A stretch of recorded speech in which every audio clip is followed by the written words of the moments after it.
Hey guys, Max Convexity here. Got Jackson back there chilling. We just got back from our walk and I saw something on Discord and I wanted to do a short basic option video about it.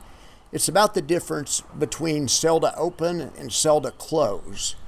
When you're doing the wheel, let's say you start the wheel by selling a put. Well, when you're doing that, or I guess that's the way the wheel always starts. So you sell your put, you're selling to open. You're selling something that you don't yet own. If you're selling to close, the brokerage house will go make sure they have an opening transaction for you, and they will net the two out against each other. It's as much as anything else to let them and you keep track of inventory. In the old days, I used to have to call the trading desk, and the trading desk, I think they would actually, their computers were connected to Chicago and New York, but you would have to call them and you would have to say what you were doing. In the old days, it was more formal. It was sell to initiate or sell to offset. But anyway, if you were selling to initiate, that lets them know a couple of things. It lets them know you're naked.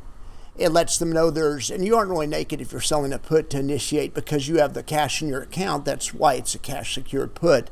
But technically the position is naked because the position doesn't have an offset. But whereas if you already had owned an option and you're selling to offset, all they do is match the transactions up against each other. So you used to have to say that, and you used to also have to say your inventory position after the trade. So if I used to say selling 5 Dell calls to open, and that will make me short 10 Dell calls, that means I probably already had 5 Dell calls open and I wanted to sell another 5. And make me short 10. So that would give the desk and us a check and a balance. Now they still have trading desks, but it's all electronic. But I mean that the most important thing to keep track of is if you get going too fast and you lose track of am I selling this to open or selling it to close? When you get going too fast, and it can make a big difference because you can, in the nightmare scenario, you end up short contracts that you didn't think so. You think you issued an order to offset it, but you didn't. And then they call you and say, well, your short option got exercised anyway, and you end up owing a lot of money. That's an absolute nightmare. So it's usually always sell to close.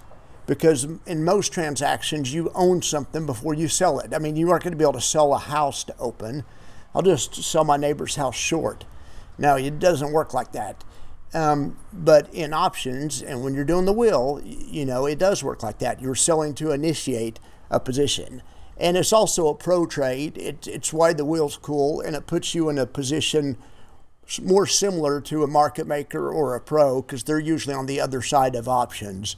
So even though it doesn't guarantee that you're going to win, and just because you sell an option, it does put you in a similar stance to a more professional of a position. But there's lots of professionals that own options long also. It's not like they just sell options. They do it all. Here's kind of a far-fetched example, but it could have happened in real life recently. Let's say you're running the wheel on Tesla. You're running the wheel strategy. But let's also say at the same time last week, in a moment of weakness, you decided to take a gamble and you bought some Tesla calls for this week. And thinking it was back so far, hoping and thinking it might bounce into this week. Okay, well, great. So you YOLO'd into 10 calls. Well, great. Well, then this morning, you wake up and you own Tesla stock because you got assigned because of the puts you sold last week. Well, the next step is to write a call. Okay, well, the call you want to write, or the call you're supposed to write according to how the wheel works and stuff is the same call that you YOLO'd into. The thing is, you made some pretty good money on the YOLO, and you just want to hang on. You're just going to let that ride until Friday. You don't want to sell that. So that's when it makes a difference. If you say sell to open or sell to initiate, that means they'll look for those shares. And they'll, you can sell options and have the pledged against the shares, so it's a buy right. Wouldn't be a buy right because you didn't buy the shares at the same time, but it could have been. But it would be a covered right, as opposed to, do you want to sell to offset? because they don't know that you don't want to sell the ones you YOLO'd into last week, thinking, okay, I made some good money, I better get out. I mean, they don't know. That's when it can make a difference in real life. I know it's kind of an extreme example, but keeping your inventory straight when you're trading options or trading anything is vital.